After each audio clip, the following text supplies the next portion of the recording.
Hello everyone, I am Aastha. Welcome करती हूँ आप सभी का अपने YouTube channel government job genuine notification. आज हम बात करने वाले हैं एनवीएस टीजीटी टीचर वैकेंसी या पोस्ट के बारे में। अगर आप नवोदय विद्यालय में टीजीटी टीचर बनना चाहते हैं, टीजीटी बनना चाहते हैं, तो इसके लिए क्या क्वालिफिकेशन रिक्वायर्ड होती है, सिलेक्शन प्रोसीजर क्या होता है, नवोदय विद्यालय में टीजीटी के लिए सैलरी क्या होती है, एग्जाम पैटर्न क्या होता है, सारी इंफॉर्मेशन आपको नवोदय विद्यालय टीजीटी के बारे में इस वीडियो में दी जाएगी। कुछ टाइम पहले मैंने आपको अपडेट दिया था, वीडियो भी अपलोड किया था कि एनवीएस में अब वैकेंसीज आने वाली हैं। नॉन टीचिंग वैकेंसी के लिए तो नोटिफिकेशन रिलीज हो गया है, लेकिन अभी टीचिंग पोस्ट के लिए वैकेंसी बहुत जल्द आपको देखने को मिलेंगी। अभी इसका जो रिक्रूटमेंट रूल्स को लेकर के जो अपडेट आया था वो मैंने आपको वीडियो अपलोड किया था उससे रिलेटेड।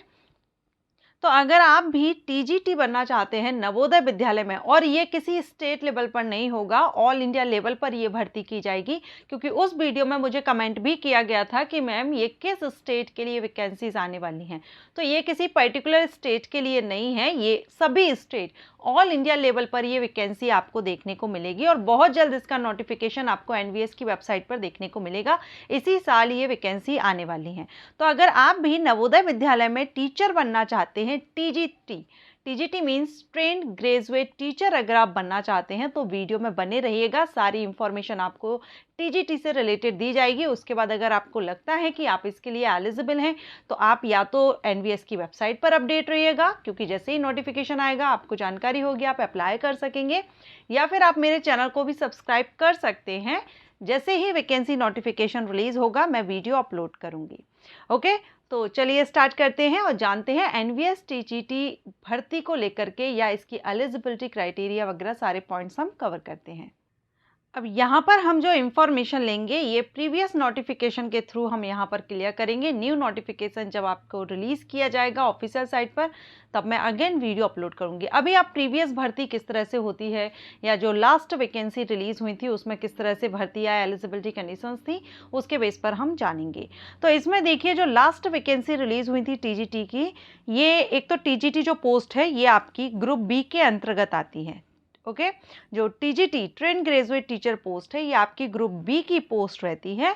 और इसमें जो पहले वैकेंसीज आई थी एनवीएस में उसमें English, Hindi, math, science, social science, इसके अलावा लैंग्वेजेस के लिए भी वैकेंसी आई हुई थी। तो अभी हम यहाँ पर सब्जेक्ट के बारे में बात करेंगे, लैंग्वेज के बारे में बात नहीं करेंगे।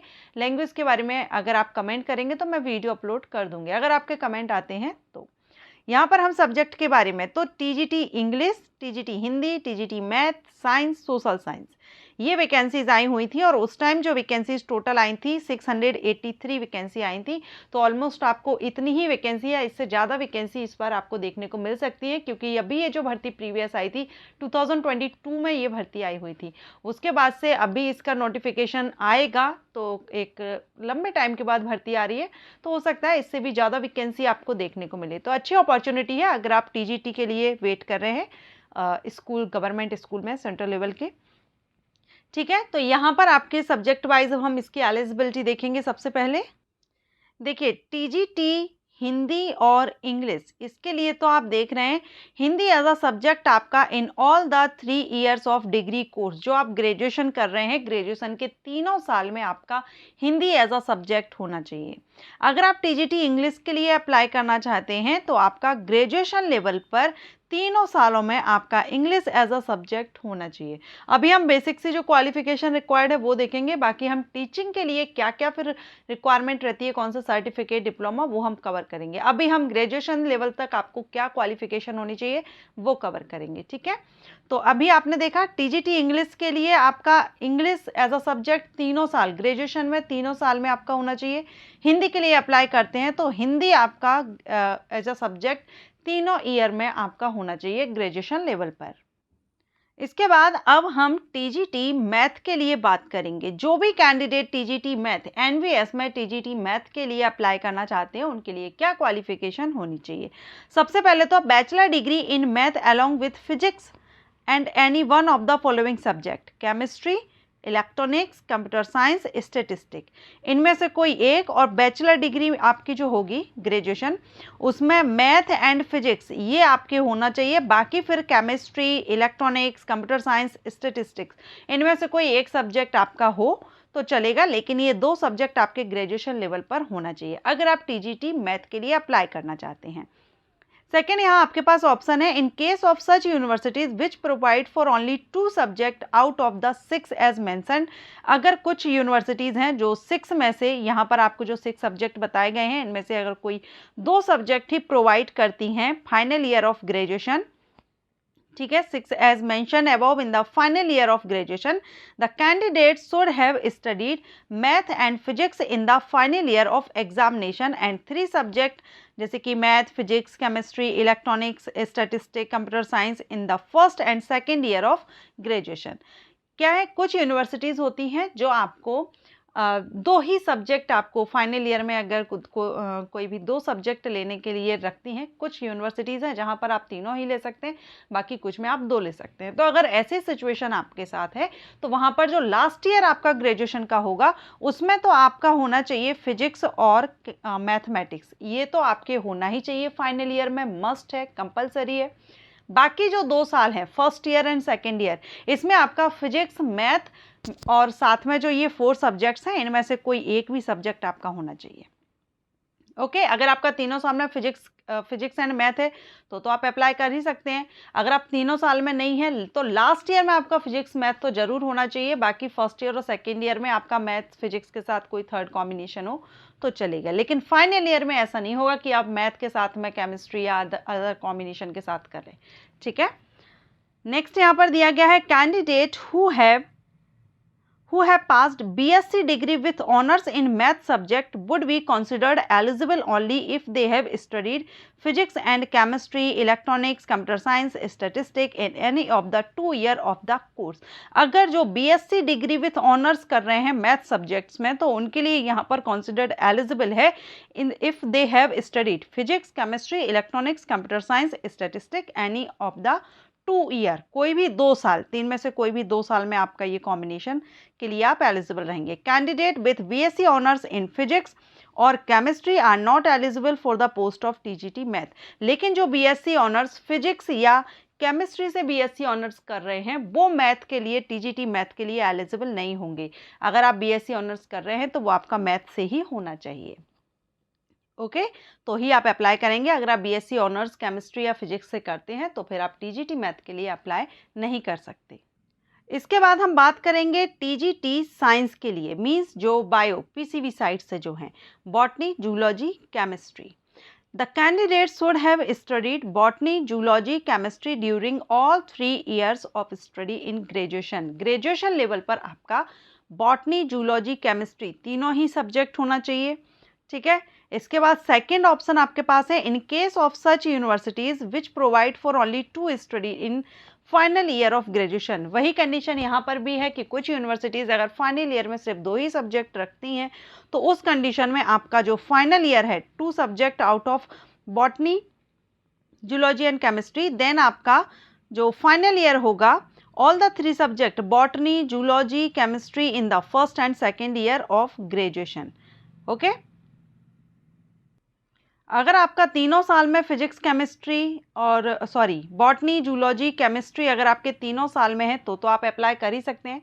अगर आप किसी ऐसी यूनिवर्सिटी में पढ़ रहे हैं जहां पर आपको फाइनल ईयर में सिर्फ 2 ही सब्जेक्ट लेने को कहते हैं तो इन तीनों में से कोई भी 2 सब्जेक्ट अगर आपके पास है फाइनल ईयर में तो आप यहां पर टीजीटी साइंस के लिए अप्लाई कर सकते हैं। इन केस ऑफ ऑनर्स डिग्री, जो ऑनर्स डिग्री ले रहे हैं इन any of the above mention 3 subject botany, zoology, chemistry में से किसी में भी अगर आप ऑनर्स डिग्री ले रहे हैं, the candidate must have studied other 2 subject in any of the 2 year of course. तो बाकी 2 साल जो रहते हैं उनमें आपके इन तीनों में से कोई भी 2 सब्जेक्ट, मीन्स पीसीबी कैंडिडेट के लिए यहाँ पर काफ़ी फ्लेक्सिबिलिटी है। तीनों में से कोई भी सब्जेक्ट फाइनल ईयर में हो, तीनों ईयर में हो, आप यहाँ पर अप्लाई कर सकते हैं टीजीटी साइंस के लिए। नेक्स्ट अब हम बात करेंगे यहाँ पर TGT social studies, social science के लिए।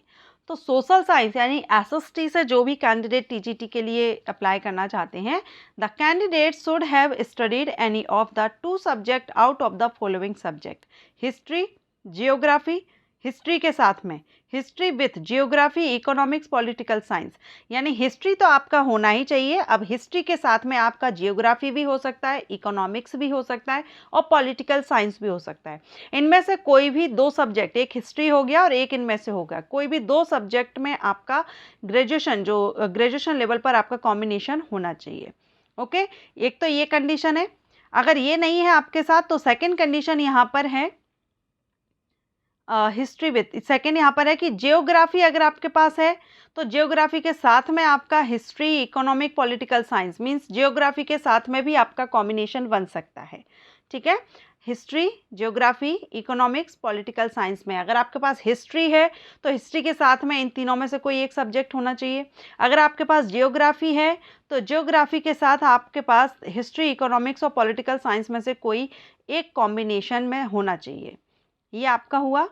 जैसे कि आप यहाँ पर भी देख सकते हैं, in other word candidate should have studied any 2 subject, कोई भी 2 सब्जेक्ट, किसमें से, out of history, geography, economic, political science, इनमें से कोई 2 सब्जेक्ट आपके ग्रेजुएशन लेवल पर हों, but in which one must be either history और जियोग्राफी, लेकिन हिस्ट्री और जियोग्राफी में से तो कोई एक आपके पास जरूर होना चाहिए ग्रेजुएशन लेवल पर।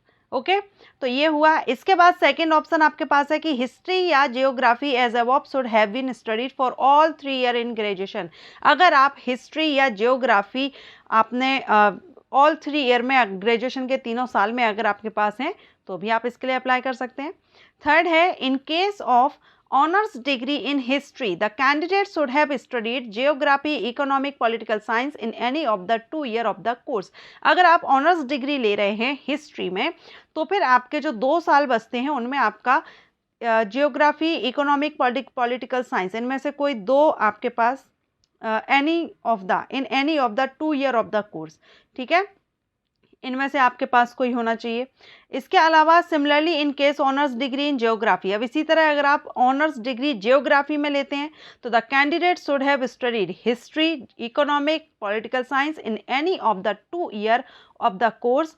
Candidate with BA honors in economics or political science are not eligible to the post TGT SST। अब जो BA ऑनर्स इकोनॉमिक्स या पॉलिटिकल साइंस में करेंगे वो TGT SST के लिए एलिजिबल नहीं होंगे। मींस अगर आप ऑनर्स कर रहे हैं, ऑनर्स डिग्री, देन आप हिस्ट्री या जियोग्राफी से होना चाहिए।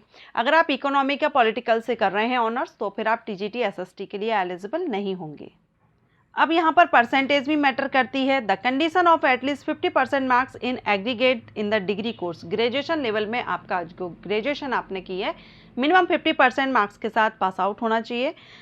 एंड यहाँ पर द कोर्स 50% मार्क्स, एंड यहाँ पर the condition of at least 50% marks in concern subject it to be considered as having at least 50% marks in aggregate in each subject essential for the post. जिस post के लिए आप apply कर रहे हैं उस हिसाब से भी उसका देखा जाएगा, उसमें भी 50% आपका होना चाहिए। अब टीचिंग की वैकेंसी है, ये टीचर की पोस्ट है, तो सिर्फ ग्रेजुएशन से तो काम नहीं चलने वाला, यहाँ पर अदर रिक्वायरमेंट भी रहती है, तो चलिए वो भी हम देखेंगे। अब यहाँ पर आपका सभी TGT पोस्ट के लिए, किसी भी सब्जेक्ट TGT के लिए आप अप्लाई कर रहे हो, pass the central teacher eligibility test NVS Navodaya Vidyalaya के लिए आप अप्लाई कर रहे हैं तो फिर टेट आपका यहाँ नहीं चलेगा, CTET क्वालिफाई आपका होना चाहिए। ठीक है, CTET आपका होना चाहिए, B.Ed डिग्री आपके पास होनी चाहिए, and competence to each through English और हिंदी लैंग्वेज, हिंदी और इंग्लिश लैंग्वेज की आपको नॉलेज होना चाहिए। तो CTET एंड B.Ed डिग्री ये यहाँ पर इन्होंने मेंशन किया हुआ है। लेकिन जो B.Ed डिग्री है, आप यहाँ पर नोट देख रहे हैं, B.Ed degree not applicable for 4 year integrated course as mention in subject. जो इंटीग्रेटेड कोर्स होते हैं 4 ईयर के, BSc B.Ed BA B.Ed, उनमें फिर अलग से आपको B.Ed की ज़रूरत नहीं रहेगी। अब यहाँ पर आप सैलरी देख रहे हैं, TGT के लिए जो सैलरी है लेवल 7 से यहाँ पर सैलरी दी गई है जिसमें आपकी 44,900 से 1,42,400 है। And upper age limit TGT post के लिए 35 ईयर रखी गई है, 35 साल अपर एज लिमिट रखी गई है। ये जो एज है ये अनरिजर्व कैटेगरीज के कैंडिडेट के लिए है, रिजर्व कैटेगरीज के कैंडिडेट को रिलैक्सेशन मिल जाता है। अब सिलेक्शन प्रोसीजर में सीबीटी टेस्ट होता है आपका, कंप्यूटर बेस्ड टेस्ट। इसके लिए देखिए यहाँ पर 4 पार्ट आपके होते हैं, 5 पार्ट आपके रहते हैं एग्जामिनेशन में, जिसमें पार्ट 1 to 4 तक तो सभी टीजीटी के लिए, किसी भी टीजीटी के लिए आप अप्लाई कर रहे हो किसी भी सब्जेक्ट से, आप सभी के लिए कॉमन होता है। लेकिन जो पार्ट 5 होगा वो आपका सब्जेक्ट पर डिपेंड करेगा, आप जिस सब्जेक्ट के लिए अप्लाई कर रहे हैं उसी सब्जेक्ट से रिलेटेड क्वेश्चन किए जाते हैं। जैसे इसमें पार्ट 1 आप देखिए, पार्ट 1 यहाँ पर जनरल अवेयरनेस है टीजीटी में, 10 नंबर क्वेश्चन रहते हैं, 10 मार्क्स के रहते हैं, ठीक है। तो ये सभी के लिए कॉमन है। पार्ट 3 जो सेकंड, थर्ड, फोर्थ ये सभी के लिए कॉमन है, reasoning and knowledge of ICT, teaching aptitude, सभी में 10-10 क्वेश्चन है, 10-10 मार्क्स के। अब इसके बाद जो पार्ट 5 है ये सभी टीजीटी पोस्ट के लिए अलग रहेगा, जिस सब्जेक्ट से आप अप्लाई कर रहे हैं उसी सब्जेक्ट से रिलेटेड यहाँ पर क्वेश्चंस किए जाएंगे, और इसी के आपको यहाँ पर 80 क्वेश्चन 80 मार्क्स के लिए जाएंगे। 3 घंटे की यहाँ पर आपको टाइमिंग दी जा रही है। इसके अलावा 6 पार्ट है, ये लैंग्वेज के लिए, चलिए हम इसको नहीं देखेंगे। इसमें आपका 120 टोटल क्वेश्चंस आते हैं, 120 मार्क्स के। अब आप ये एग्ज़ाम किस किस लैंग्वेज में दे सकते हैं, तो ये एग्जामिनेशन आप आसामीज़, बंगाली, गुजराती, हिंदी, कन्नड़, मलयालम, मणिपुरी, मराठी, आप यहाँ पर देख रहे हैं 19 लैंग्वेजेस यहाँ पर मेंशन की गई हैं, इनमें से किसी भी लैंग्वेज में आप ये एग्ज़ाम दे सकते हैं। एप्लीकेशन फ़ीस देखिए, टीजीटी के लिए जो एप्लीकेशन फ़ीस है ना वो 1500 रुपये, जब भी वैकेंसी आएंगी आप फॉर्म अप्लाई करेंगे उस टाइम आपको 1500 रुपये एप्लीकेशन फ़ीस पे करनी होती है। एमसीक्यूज टाइप्स क्वेश्चंस रहते हैं, नेगेटिव मार्किंग रहती है, 1/4 मार्क माइनस किया जाता है अगर आप रॉन्ग आंसर देते हैं, सो आंसर आप केयरफुली दीजिएगा। एज रिलैक्सेशन का चार्ट आप यहाँ पर देख सकते हैं, कैटेगरीज वाइज SC/ST कैंडिडेट को 5 ईयर का रिलैक्सेशन है, means up to 40 year apply कर सकते हैं। OBC कैंडिडेट को 3 ईयर्स का है, सो 38 ईयर तक आप अप्लाई कर सकते हैं। वुमेन ऑल कैटेगरी, यहाँ पर ऑल कैटेगरी की वुमेन के लिए 10 ईयर का यहाँ रिलैक्सेशन है, मीन्स 45 ईयर तक अप्लाई कर सकते हैं। ओके, सो ये यहाँ पर है। अब ये जो वैकेंसी है ये अपकमिंग वैकेंसी है, बहुत ही जल्द आपको इसका नोटिफिकेशन एनवीएस की साइट पर देखने को मिलेगा, क्योंकि प्रीवियस जो वैकेंसी आई थी एनवीएस टीचर वैकेंसी वो 22 जुलाई को रिलीज़ की गई थी। 22 जुलाई को नोटिफिकेशन आया था, अभी मई चल रहा है, तो जून या जुलाई में आपका फिर से यहाँ पर वैकेंसी आने वाली है। 1 से 2 महीने के अंतर्गत आपकी यहाँ पर वैकेंसी आ जाएंगी। तो टीजीटी के लिए क्या एलिजिबिलिटी है, क्या सैलरी है, क्या सिलेक्शन है, सारा सब कुछ मैंने आपका क्लियर कर दिया है। अगर आप एलिजिबल हो तो अपडेट रहिए साइट पर, एनवीएस की वेबसाइट पर, या आप चैनल को सब्सक्राइब कर लीजिए। अदर किसी पोस्ट के बारे में आप जानना चाहते हैं, किसी भी डिपार्टमेंट के बारे में आप जानना चाहते हैं, कोर्सेज, एंट्रेंस एग्जाम, तो आप मुझे कमेंट कर सकते हैं, मैं वीडियो अपलोड करूँगी। Thanks for watching.